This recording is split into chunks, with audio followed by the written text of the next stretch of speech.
Hello po, nandito po tayo sa Diocesan Shrine and Parish of Our Lady of Fatima para umattend ng confirmation ng aking inanak na si Adrian Kasama Antoinette. ko ang aking inanak, ang ating confirmat ngayon na si Adrian Antoinette Mates. And ayun na nga po, nagsimula na po ang banat na misa sa confirmation sa oras na yan. And ang pinakang mass presider ay si Reverendo Padre Aristeo M. De Leon. Grabe, super ganda ng experience na maka-attend muli ng confirmation mass. Lalo na altar server ang magkakaroon ng confirmation. Yan. So, sobrang napakaganda ng experience, lalo na Father Aris pa naman ang nagbigay ng pinakang confirmation. Anyhow, let's get to the highlights po ng ating banal na misa sa confirmation ni Adrian Antoinette. Let's all together watch this.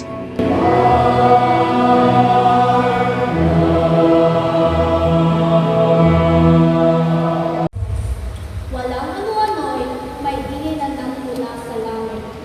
Tulad ng ubong na malakas na hangin at namuno nito ang bahay ng Panginoon nila. May nakita silang parang natinang apoy na dumako sa bawat isa sa kanila. At silang lahat ay namuspos ng Espiritu Santo at nagsimula magsalita ng iba't ibang wika.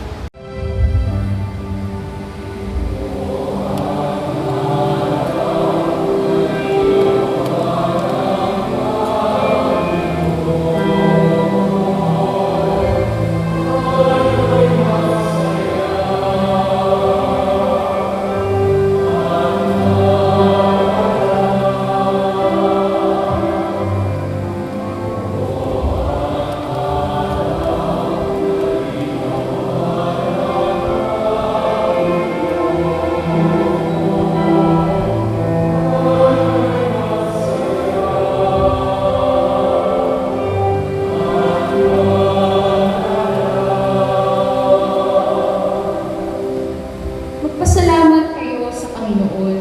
Butihin siya ang iyong gawain walang hanggan. Sabihin ng sambayan ng Israel, walang hanggan ang kanyang awa.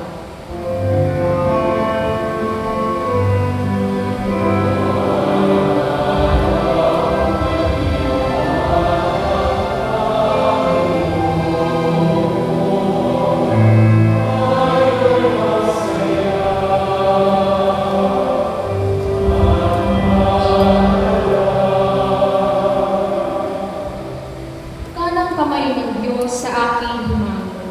Ang bisig niya sa akin ang tagapagtanggol. Ako'y hindi mapapahamak kailanman. Ipahahayag ko luwalhati na.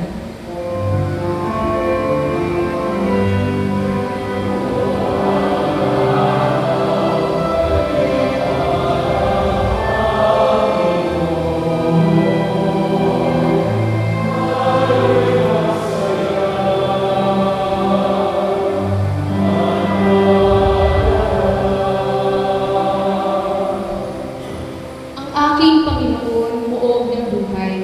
Siya ang batong tinanggihan at tagapagtayo. Kahanga-hanga sa aming mga mata, gawain niya, purihin siya.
kapayapaan, pagtitiis, kagandahan loob, kabaitan, pagtitiwala, kaakuan, pagtitipid.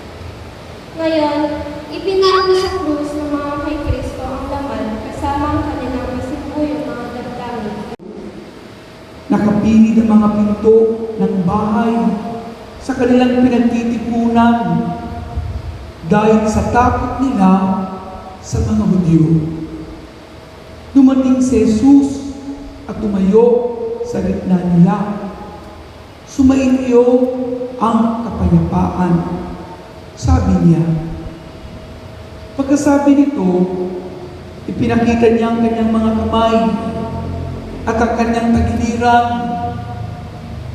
Tuwang-tuwa ang mga alagad nang makita ang Panginoon. Sinabi na naman ni Jesus, sumainyo ang kapayapaan. Kung paano sinugo ako ng Ama, gayon din naman sinusugo ko kayo. Pagkatapos, sila'y hiningahan niya at sinabi, tanggapin ninyo ang Espiritu Santo. Ang patawarin ninyo sa kanilang mga kasalanan ay pinatawad na nga. Ang hindi nyo patawarin ay hindi nga pinatawad. Mga kapatid, ang mabuting balita ng Panginoon. Pinupuri ka namin, Panginoong Heso Kristo. Kapatid, hilingin natin ngayon, Espiritu Santo, puruin mo kami ng iyong lakas, karunungan at pag-ibig upang maging tapat kami mga alagad ni Kristo. Amen. Amen? Tingnan mo nga katabi niyo, tingin sa katabi. Sabihin mo sa katabi mo, kasama mo sila. Kasama mo si Lord. Kasama natin sila. Kasama natin si Lord. Palagpakan natin ang Espiritu Santo. So, ang kapartner ko nga pala sa pinaka-confirmation na to ay si Ate Meg Sanchez ng Shine Promotion Ministry. And of course, hindi natin iwawaglit si Atia Elan na kapartner din ni Adrian Antoinette sa kanyang pagiging altar server. Kaya super thankful din ako na na-meet ko rin si Atia Elan this past few days. And we're grateful enough na talagang nadagdagan na naman ang ating inaanak sa listahan. So, we're grateful na ang ating inaanak ay si Adrian Antoinette Matris. Yan. So, congratulations again, Adrian Antoinette! Ang simbahan na umaakay sa atin sa pananampalataya upang mapatnubayan ng kanilang magandang payo at mabubuting halimbawa ng pamumuhay, ang mga bagong kupil na naaayon sa landas ng Panginoong Kristo. Manalangin tayo sa Panginoon, hindi mo ang aming panalangin. So, ayun na nga, right after the confirmation mass ni Adrian Antoinette, nakipag-picture with Father Alice. Munti ka na maagaw sa akin yung regalong binigay sa akin ni aking inaanak na si Adrian Antoinette. Of course, ang ninang na si Tita Meng Sanchez. And we're grateful enough na talagang naka-attend na naman tayo ng confirmation mass at dadagdagan na naman ang ating inaanak sa confirmation. Ayan yung regalong binigay sa akin ni Adrian Antoinette. And of course, ang picture namin kasama si Adrian Antoinette. And of course, after ng confirmation mass ay pumunta na kami sa Metro Plaza Vicas Camarin. Of course, inuna natin yung pagka-veil ulit ng 10% discount being an AF Metro Plaza Vicas member na kung saan every count ay 10% discount. So, we're sandwiches again, cookies and cream. And then after that, we have lunch with the Matris family sa Hapchan. Kaya yun lang. And thank you so much for watching.